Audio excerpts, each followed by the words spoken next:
Well, now here's Spot, the Wonder Dog, to remind us it's time for Dogs of the Week, where each of us picks the week's worst movies. My dog is an action picture called Circle of Iron, with David Carradine of Kung Fu TV fame serving again as a great wise master, trying to teach an anxious young student. The student is thrown out of school by a mean teacher for roughhousing. Then he meets Carradine. Carradine plays many roles in order to challenge his young student, but his disguises are laughable, not frightening. Carradine is a weird dude who captures flies with his bare hands, a skill he says that is not designed to impress others. I can see why.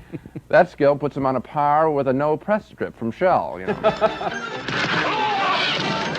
My dog this week is Beyond the Door, number 2, that is. The original Beyond the Door was an Italian ripoff of The Exorcist, badly dubbed into English. But Beyond the Door number 2 breaks new ground. It's an Italian ripoff of The Omen Part 2, badly dubbed into English. Marco, that's my name. Here I come, Mama. It's about a little boy with strange satanic powers, and about his mother who possesses deep and dark secrets, and about how they live in a house with creaking doors and strange noises and mysterious cold basement walls and razor blades that fly through the air, and worst of all, a disembodied hand that's always clutching at the hapless mother.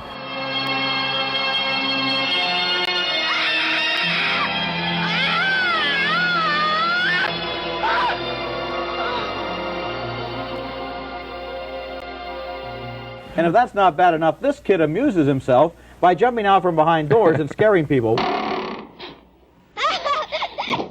Have you gone crazy?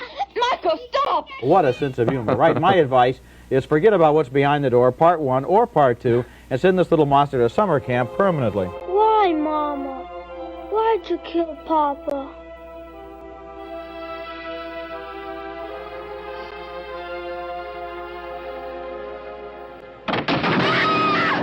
Well, Roger, My Dog is a film I happened to see in New York a few weeks ago.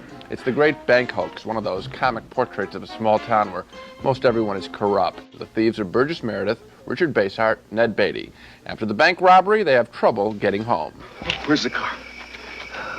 We didn't bring the car, it's too risky.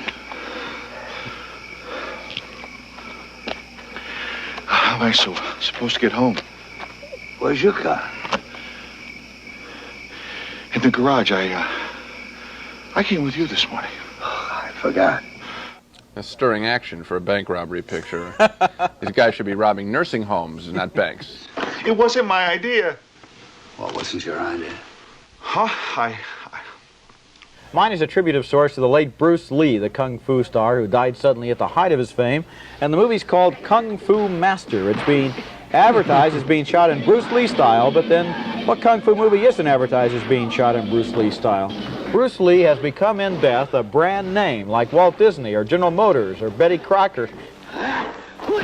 And so we get movies Bruce Lee style starring Bruce Lee's double and Bruce Lee's cousin and Bruce Lee's nephew and Bruce Lee's ghost. And not long ago there was even a movie starring somebody named Bronson Lee who was supposed to be half Charles Bronson and half, you guessed it, Gene, where will it all end? Not with my film, because My Dog is also a Bruce Lee ripoff called Last Fist of Fury, starring Bruce Lee, that's Lee spelled L-I. Now, why should we spend all this time, week after week, knocking inferior kung fu films? Because the people who go to see these movies are truly among the most loyal of filmgoers, and they're getting mightily ripped off. In Last Fist of Fury, Bruce L.I. tries to recover a magical pearl before an evil wizard and some American thugs get it. The thugs include a black man whose first line of dialogue goes like this. And I knows that they keep that snake pearl hidden there. Well, you should have heard the black members of the audience howl at that line. This is truly an insulting film. My Dog this week is one of those spaghetti westerns shot in Spain on a budget of peanuts. It's called Get Mean, and it stars Tony Anthony, and its ads are really pleasant. Now it's his turn to get mean. The movie itself seems to exist in some kind of a time warp. Tony Anthony plays an American cowboy, regulation. He gets mixed up with hordes of barbarians and Mongols, though, who chase him around the landscape for no particular reason, except I guess he's searching for some kind of buried treasure. Treasure? What treasure? Where is it? Tell us the secret of the treasure. I got nothing. And there's also a girl, of course, who gasps a lot and she runs around in the sand. Maybe she's just turned on by the costumes because Tony Anthony wears a regulation Clint Eastwood uniform, complete with his flat black hat and his blanket thrown over his shoulders. But the barbarians and the Mongols, they seem a little confused. They're not wearing costumes out of the same period. One of them even has a Viking helmet, one of those helmets with the horns on it, you know. I think his next raid ought to be on the wardrobe department. Well, my foxhound of the fortnight is Firepower, an explosion-filled action picture about a bounty hunter's attempt to capture a Howard Hughes Robert Vesco type hiding out in the Caribbean. What makes this picture a real stinker, though, is that it contains yet another depressing performance by Sophia Loren, who plays a piece of meat as she rips her skirt to an elude attacker. To watch Sophia Loren slip away from her attacker and to run down a street is to realize that what was once a fine acting career has been trashed by roles that are nothing but window dressing for an assortment of dumb action pictures. So, as much as Firepower, what's happened to Sophia Loren's acting career is really my dog of the week. My dog this week is 90 minutes of bewildering boredom followed by 15 minutes of nauseating child monsters. It's called The Brood. Oliver Reed stars as a weird scientist who runs something called the Institute for Psychoplasmics. Oh. His patients create these bodies outside of themselves and control them through sheer mind power. And his sickest patient, Samantha Egger, has started giving birth to inhuman little clones. They're disgusting little demons, run around in snowsuits and hammer first-grade teachers to death.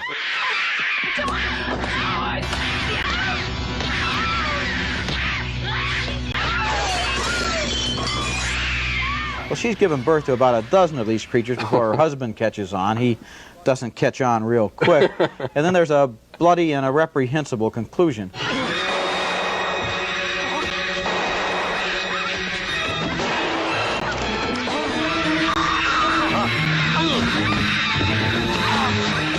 Why do so many horror movies take kids and make them into monsters? Maybe it's because they're too small to fight back. My dog is Love at First Bite, a toothless Dracula comedy. George Hamilton as Dracula simply doesn't know how to play comedy. You don't make fun of a comic character. It's much funnier if you play him straight. Good evening. Now, George Hamilton, when he romances a woman in a contemporary disco. Look into my eyes and tell me what you see. They're bloodshot, and you had too much to drink last night. What else? I don't know. You tell me. Love. I love you. And I can give you eternal life. Shit, I knew it, an insurance salesman. I've already got Prudential. That says it all, a very unfunny film. If I hadn't been reviewing Love at First Bite, I would have left the theater at first glance. I'll see you in Jamaica! On the other hand, Gene, what if you really wanted to sink your teeth into the vampire legends? I can't think of a worse movie to see than a new pseudo-scientific, pseudo-historic, pseudo-serious would-be documentary named In Search of Dracula. The movie goes in search of the Dracula legend with lots of shots of castles in Romania and sinister graveyards in the Black Forest, all narrated by veteran vampire Christopher Lee, who makes a list of the things that can kill off vampires. Things like silver crosses and stakes through the heart.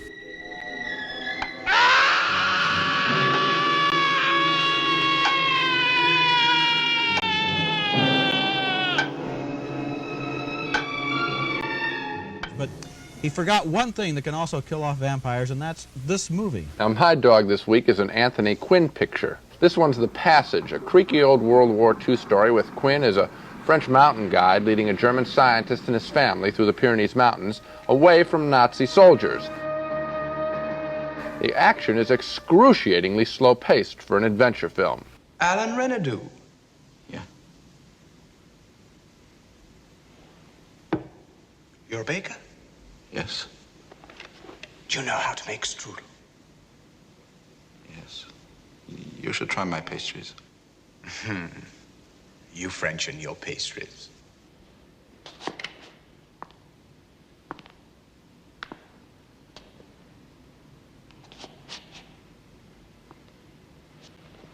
You're not a baker, are you?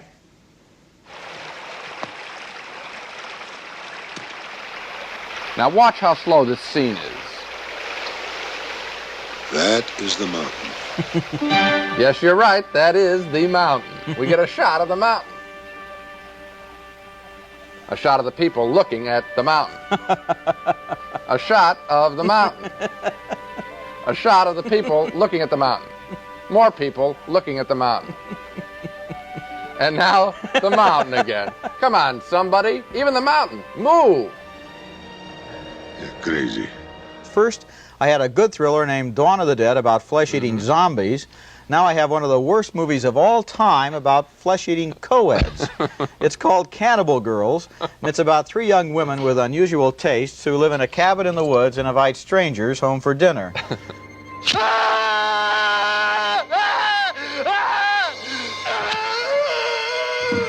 The movie is bad enough just as it is, but they've made it even more ridiculous with the sound effects. The announcer comes on and tells us that right before the really violent scenes, an alarm will sound like this.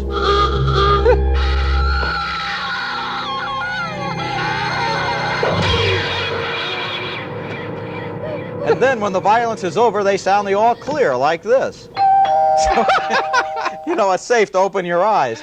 My advice for the producers of this picture would be to begin it with an ooga and end it with a ding-dong so people can keep their eyes closed during the whole thing. Ridiculous. Gloria. Gloria, I'm sorry. No.